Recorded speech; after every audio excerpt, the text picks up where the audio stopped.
પ્રકૃતિને સુખરૂપ કરવા માતાજીની કરવી ભક્તિ. તન મન ધનને મજબૂત કરતી ભદ્રપુરીની આદ્યાશક્તિ. ભદ્રપુરીની આદ્યાશક્તિ. ભદ્રપુરીની આદ્યાશક્તિ.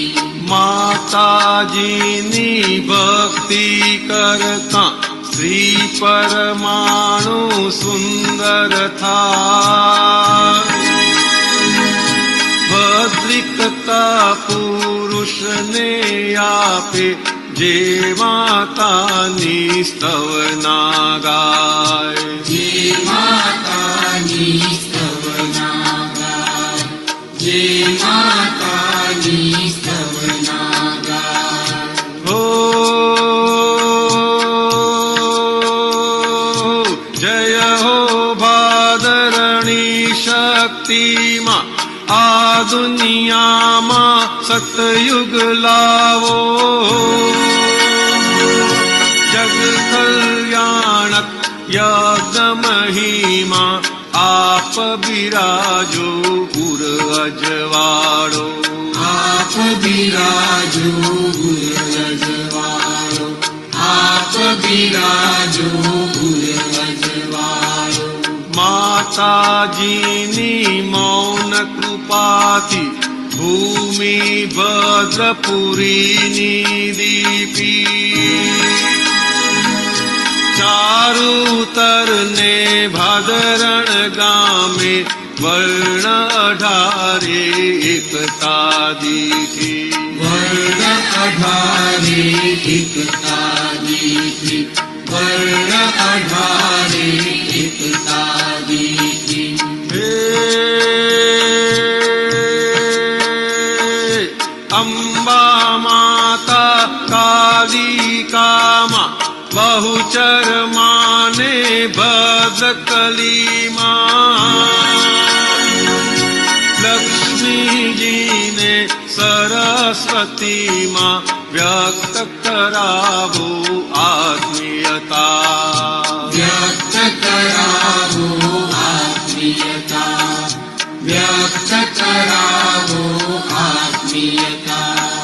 સંત મહંતોને યોગીની લબ્ધિ રિદ્ધિ હજી કરતી. પુણ્યાત્માની પકૌણી ભૂમે અંબાલાલની પ્રગતિ મૂર્તિ. અંબાલાલની પ્રગતિ મૂર્તિ. અંબાલાલની પ્રગતિ મૂર્તિ. હે આ દુનિયામાં અચરજકારી ભદ્રપુરીની પુણ્યાઈ. રામ પ્રતાપે વિશ્વે શાંતિ યજ્ઞ ક્રિયા અહીં ઉજવાઈ. યજ્ઞ ક્રિયા અહીં ઉજવાઈ. યજ્ઞ ક્રિયા અહીં ઉજવાઈ.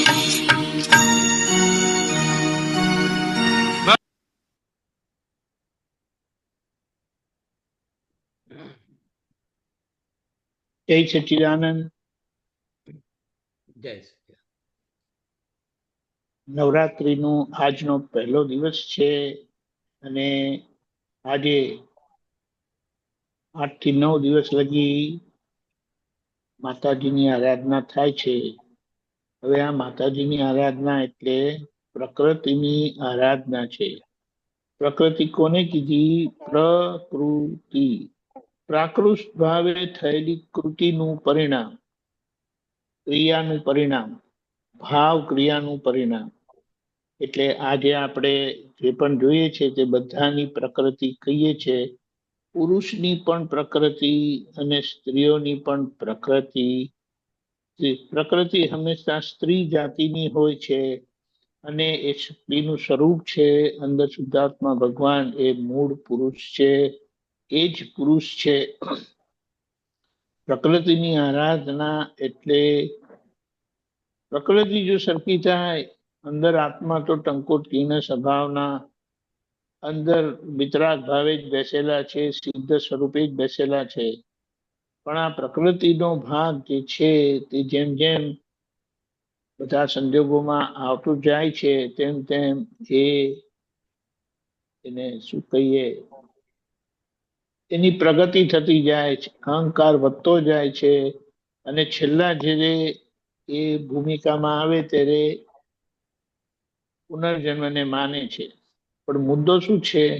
પ્રકૃતિ એટલે વિશેષ ભાવે અજ્ઞાન ભાવે થયેલી કૃતિનું પરિણામ.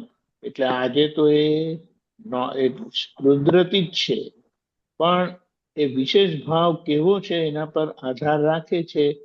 એટલે જબરજસ્ત શક્તિ જો સરખી થાય, પણ શક્તિ જ્યાં સુધી શિવજી ઓળખાય નહીં ત્યાં સુધી થાય નહીં. એટલે આજે નવરાત્રી આપણે ઉજવીએ છીએ, સામાન્ય રીતે બધા જ ઉજવે, એને શરદ નવરાત્રી કે છે. 4 નવરાત્રી હોય છે પણ આ બે જ વધારે ઉજવાય છે.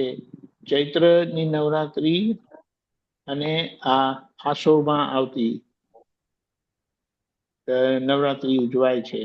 આજે એનો પહેલો દિવસ છે અને કવિરાજ થકી જે આ પદની રચના થઈ છે એ બહુ જબરજસ્ત છે. એમાં આપણે જોઈએ કે બધી જ શક્તિઓ આપણી અંદર છે. આ જેટલા માતાજીઓ છે તે બધી શક્તિઓ અંદર પડેલી જ છે, પણ એ અજ્ઞાન પ્રયોગથી ઢંકાયેલી છે.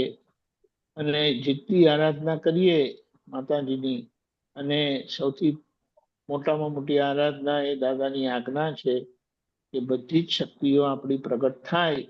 એમાં આજે બહારના જગતમાં જે આરાધના થાય છે તે પહેલા નોરતાની માતાજી શૈલપુત્રી કહેવાય. શૈલપુત્રી એટલે ખરેખર જોવા જાય ને તો એ એમ કહેવાય કે એ ડુંગરની દેવી છે, એમ કે ડુંગરની દીકરી છે એમ કરીને. અને એનું મુખ્ય શું છે કે આપણને કહેવા માંગે છે કે આ જ શક્તિનું સ્વરૂપ છે. હવે જો આમાં પ્યોરિટી આવી, શુદ્ધતા આવી, તો જબરજસ્ત કામ કરે. અને એ શું બતાડે છે કે એ હિમાલયાની પુત્રી છે એમ કરીને કહેવાય. હવે હિમાલય કેવો અડગ છે, મેરુ પર્વત જેવો, એવા આપણે પ્રકૃતિએ કરીને થવાનું છે. આ તો જ્ઞાની કોઈ વાત સાંભળે એટલે હલી જાય અને બીજાને પણ હલાવે. એટલે પ્રકૃતિની આરાધના બહુ મહત્વની થઈ જાય. કેમ? આપણને ખાસ કરીને કારણ કે જ્ઞાન મળવાથી આપણને પરમાત્મા પદ પ્રાપ્ત થયું છે. અને હવે જે છે તે પ્રકૃતિ ચોખ્ખી કરવા નહીં ભાગ રહેલો છે. એ વ્યવહાર કે છે કે તમે મુક્ત થઈ ગયા, હવે મને ચોખ્ખા કરો, ચોખ્ખી કરો અને મને પણ મુક્ત કરો. એટલે મહાત્માઓ માટે આ સમય, નવરાત્રીનો સમય, આ જુદી જુદી શક્તિઓને લક્ષમાં રાખીને ક્યાં ક્યાં આપણી ભૂલ થાય છે. ખાસ કરીને આજની તો જે છે ને એમને ગાય પર બેસાડ્યા છે માતાજીને. ગાય એટલે ગૌ માતા. ગૌ માતા માટે એમ કીધું છે, દાદાએ કીધું છે કે ગાય એ સંતોમાંથી આવેલા છે. જે આર્થિક ધ્યાન થયેલું છે, પણ મુદ્દો શું છે કે ખૂબ ભક્તિ કરેલી છે, એટલે બધા સંતોનું એ છે. એટલે એમનું જીવન જો એમનું બધું જ પરોપકાર માટે છે. આખું શરીર એમનું કામમાં લાગે અને દવા રૂપે પણ છે બધું. દૂધ, દહીં, છાશ, માખણ, છાણ, એમનું ગૌમૂત્ર. એટલે જે આવા થઈ જાય ગાય જેવા, તો એ પવિત્રતાનું ચિહ્ન છે. એટલે આપણે આ રીતે હવે 9 દિવસ આરાધના રાખીશું. આપણા માટે તો એક ફિલ્ટર તરીકે કામ કરે કે આજે આપણે આ લક્ષ્યમાં રાખીશું કે જ્યાં જ્યાં ઇમ્પ્યોર થયેલા છે અને ઇમ્પ્યોરિટી માટે સિમ્પલ દાખલો, સિમ્પલ સોલ્યુશન દાદા આપ્યું છે કે અંદરના પ્રગટ દાદા ભગવાનને નમસ્કાર કરું છું. જ્યારે નવરાશ પડે અંદરના પ્રગટ દાદા ભગવાનને નમસ્કાર કરું છું. દાદા કહે છે કે અમે અંદરના દાદાને આખા દિવસમાં 1000 કરતા વધારે વાર નમસ્કાર કરીએ છીએ. અને એનો હિસાબ કરશો ને તો જાગ્રત અવસ્થા સમજો 18 કલાકની હોય તો તપાસ કરતા ખબર પડે કે દાદા ઓલમોસ્ટ 1 થી 2 મિનિટમાં 1 થી 2 મિનિટના અંતરે અંદર જયા કરતા હતા. હવે એ કે અમે દાદાની એવી ભક્તિ કરીએ છીએ. 365 ડિગ્રીની આ એમની જાગૃતિ અને ભૂમિકા છે. હવે આપણે ત્યાં લગી પહોંચવાનું છે. એટલે એ લક્ષ્ય સાથે આ પ્યોરિટી, અડગતા, આજ્ઞા એ આપણને આ બધા ગુણો પ્રગટ કરશે. જય સચ્ચિદાનંદ. આખા દિવસના પ્રોગ્રામમાં રિવાઇઝ પ્રોગ્રામ